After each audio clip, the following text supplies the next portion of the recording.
Bien, dans le cadre de vos 30 propositions de loi citoyenne, vous proposez de supprimer l'aide médicale d'État. Romain est à Marseille. Bonjour Romain. Bonjour. Vous êtes conseiller en économie sociale et familiale. Vous avez complété des dossiers d'AME avec des personnes, encore une fois, en situation irrégulière, hein, on est bien d'accord. Que dites-vous sur l'AME, Romain ?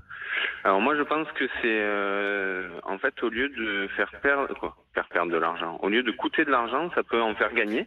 C'est-à-dire que traiter des gens, leur permettre d'accéder aux soins, ça peut leur permettre de éventuellement pas diffuser certaines maladies et pas contaminer d'autres personnes. Et ça coûterait beaucoup plus cher de traiter une centaine de personnes. Je comprends ce que vous voulez dire, Romain. C'est-à-dire qu'on parle beaucoup du coût de l'AME, mais on ne parle jamais du bénéfice engendré par l'AME. Voilà, donc moi je pense que c'est plutôt un bénéfice. La deuxième chose, c'est que je pense que effectivement l'accès aux soins pour tous, c'est une priorité. Et puis on parle de durcir les règles d'obtention. Est-ce que quelqu'un d'entre vous a déjà essayé de compléter un dossier ou connaît exactement les règles? Parce qu'en fait c'est pas si simple que ça. Il y a des conditions de résidence, il y a des conditions de ressources, il y a des conditions... C'est-à-dire, vous voulez dire que tout le monde, tous les étrangers en situation irrégulière ne reçoivent pas l'AME? Non. En fait, il y a des conditions de résidence. À minima, il faut être déjà 3 mois en France. Donc, c'est-à-dire qu'on ne peut pas venir pour des vacances se faire soigner comme ça. C'est pas possible. Ça veut dire qu'il y a des conditions de ressources. Ça veut dire qu'il y a des conditions de Vous entendez Romain et qui avance des arguments recevables. Oui, moi je constate que c'est une enveloppe qui augmente d'année en année. Encore une fois, il faut le dire, les personnes en situation d'urgence, évidemment, elles sont prises en charge. Les autres, d'ailleurs, vous l'avez dit vous-même tout à l'heure, dans les pays européens, c'est beaucoup plus contraignant, beaucoup plus difficile. Et la France, encore une fois, est très généreuse avec l'argent qu'elle n'a pas, au détriment, précisément, de ses retraités, de ses pauvres et de ses compatriotes. Romain ? Après, vous avez parlé d'Europe. Je ne sais pas si vous savez, mais les Européens aussi doivent demander l'AME en fait. On ne peut pas demander par exemple la CMU ou autre. Les Européens doivent demander l'AME. C'est encore plus compliqué quand on est Européen d'avoir l'AME que quand on est d'un autre pays. C'est-à-dire que la sécurité sociale, donc la CPAM, va devoir demander à ses homologues étrangers en Europe. C'est-à-dire qu'un Européen qui arrive en France en situation irrégulière, mais bon... Oui, ça arrive. A des difficultés à obtenir l'AME. C'est compliqué, oui. C'est compliqué parce qu'en fait, la sécurité sociale doit demander auprès du pays européen du ressortissant, et puis la caisse étrangère ne répond quasiment jamais, et puis donc ça prend des mois. Bien, merci Romain. On va prendre Nicolas, qui est dans les Pyrénées-Orientales. Bonjour Nicolas. Oui, bonjour Jean-Jacques. Nicolas, ce n'est pas un système qui permet aux étrangers de se soigner en France, dites-vous. L'AME permet l'accès aux soins de première nécessité. Oui, ce que je dis, c'est que dans la pratique, les bénéficiaires de l'AME, alors moi je travaillais en plus à Perpignan, là où est votre invité aujourd'hui, comme éducateur de rue.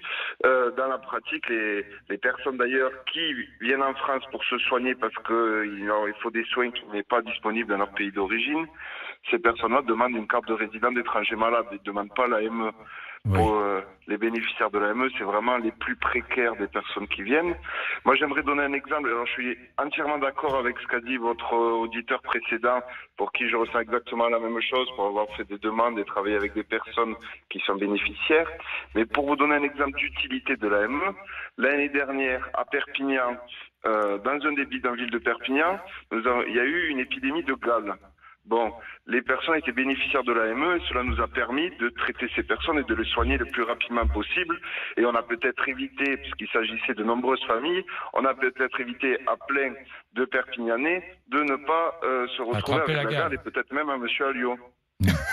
Oui, peut-être. Oui, Alliot, peut-être, vous avez évité la gale grâce à l'AME. C'est pas la question, ça a toujours existé. Encore une fois, les soins d'urgence ou pour les maladies infectieuses, etc., ça a existé. Mais c'est un problème aujourd'hui, ça devient exponentiel et ça devient difficile à accepter que l'on soigne quoi qu'on en dise, il y a des exemples multiples.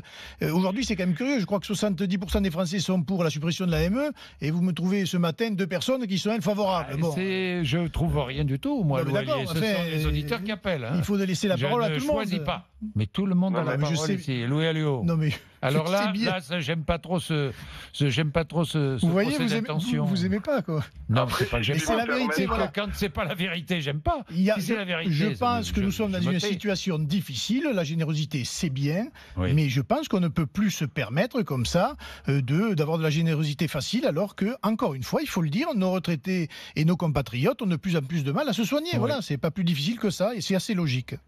Nicolas, et puis on met un terme à Nicolas. Juste pour dire que, comme disait l'auditeur précédent, que tous les personnes migrantes, notamment sur le territoire, n'ont pas accès à l'AME, c'est de demander aux collègues qui travaillent dans les hôpitaux, dans les services de PASS, donc qui soignent les personnes qui sont sans sécurité sociale, comme elles sont débordées, comme ces services sont débordés, ça prouve bien que, quand même, toutes les personnes arrivant sur le territoire ne sont pas bénéficiaires de l'AME. Bien. Merci Nicolas. Allez, il est 8h21. Louis Alliot, merci de nous avoir accompagnés tout au long de la matinée. Merci à vous. Et demain, nous aurons un autre invité. Merci. Les 30 propositions de loi citoyenne. Demain, ce serait Adrien Quatennens, La France Insoumise. Et vendredi, le ministre Darmanin, qui représente La République En Marche et le gouvernement, Gérald Darmanin, qui sera mon invité. Vous pourrez d'ailleurs poser vos questions à Darmanin, parce que dans cette histoire de gilets jaunes et de crise, il va bien falloir qu'à un moment donné ou un autre, le gouvernement réponde aux demandes des Français. Donc il est temps peut-être d'annoncer des propositions. Gérald Darmanin va répondre à vos questions vendredi matin. Merci d'être avec nous, 8h21. Et je vous rappelle mon invité, Ismaël Emelien, à 8h35.